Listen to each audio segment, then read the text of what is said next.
What is going on, everyone? My name is Paul, and in today's video I rented the cheapest car I could find on Turo, and well, here it is.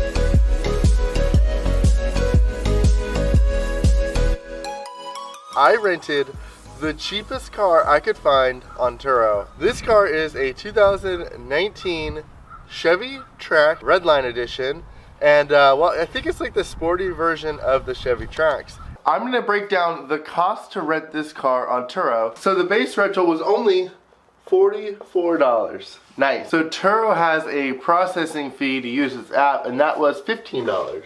Now, you can decline the optional trip protection, but you'd be liable for any damage to the car, and it was only $11 for the day. Taxes were $6.90. So this brings us to a grand total of $76.90. Now, I am in no means sponsored by Turo, but one of the benefits of actually utilizing Turo is that you can pick and choose whichever cars you want. Now, today's video, I picked the cheapest car I could find. There were plenty of other cars that I would love to rent, but this one was only $44. So let's go to review our $44 find. This Redline Edition package gives you things such as a blacked out grille, red accent stripes on the badging and the wheels, which looks really nice and sporty.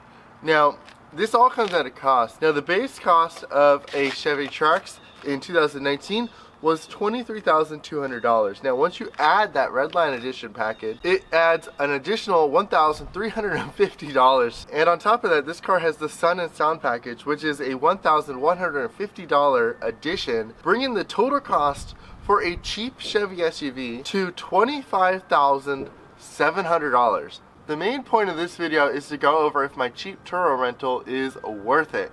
And $44, let's see. Let's go ahead and start off inside in the driver's compartment, because that's where you're going to spend most of your time. Just like my Chevy Spark, whenever you put it in park and drive, all the doors lock and unlock. Listen.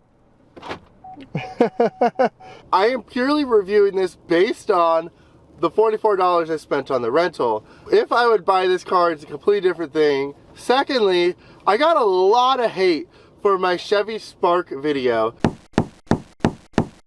And the reason is because on the thumbnail, it looked like I was telling everybody that the Chevy Spark was a terrible car. I actually decided at the end that the Chevy Spark was a fun little car and that I liked it.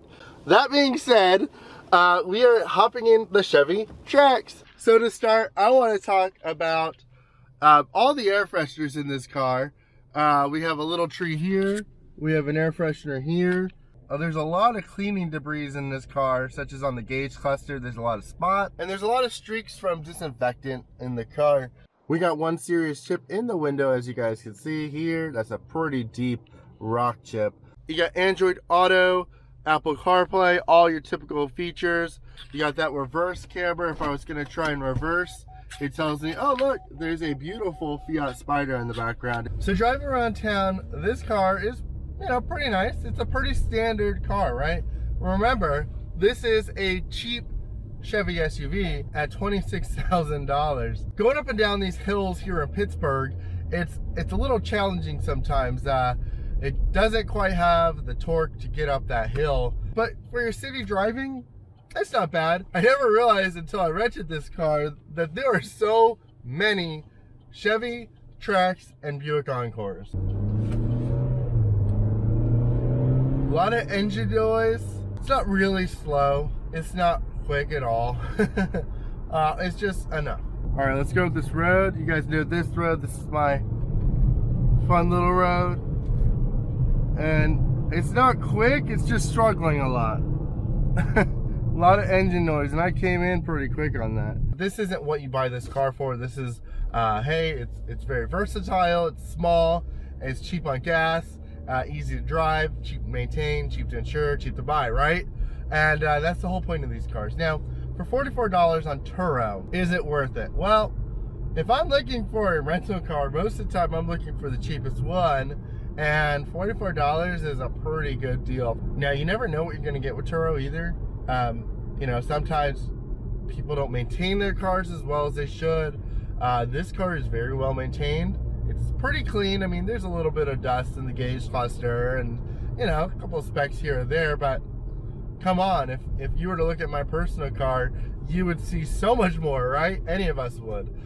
So it's not bad at all. This is a nice little car for what it is. Do I recommend using Turo in the future? Well, I would. I always browse it, and I'm always looking for cars to rent. All right, so in conclusion, is this $44 rental a good deal from Turo? Well, I think that if you're looking for just a rental car to get you from point A to point B, this Chevy Trax is an excellent deal, and you can't go wrong with it. And I actually drove it looking for a fun time with this car, and I mean, it's a good car, don't get me wrong. Is it my type of car? And no, this car does not stir up any kind of emotions inside of me. It started to show its age. Now, for 2024, there's a brand new edition out. It kind of looks like the new Chevy Blazer. So yesterday I started a project with the Smart car. We have a very special modification coming to the 124 Spider, so stay tuned for that. The Chevy Trax, I'm going to be returning to its rightful owner here in a few hours. I rented this car for the whole day, but I'm probably going to turn it in early. That tells you what I feel about this car. As always, I appreciate each and every one of you guys for watching my channel. Be sure to smash the like button, subscribe for more Smrtman content, and as always, you guys take care. Peace.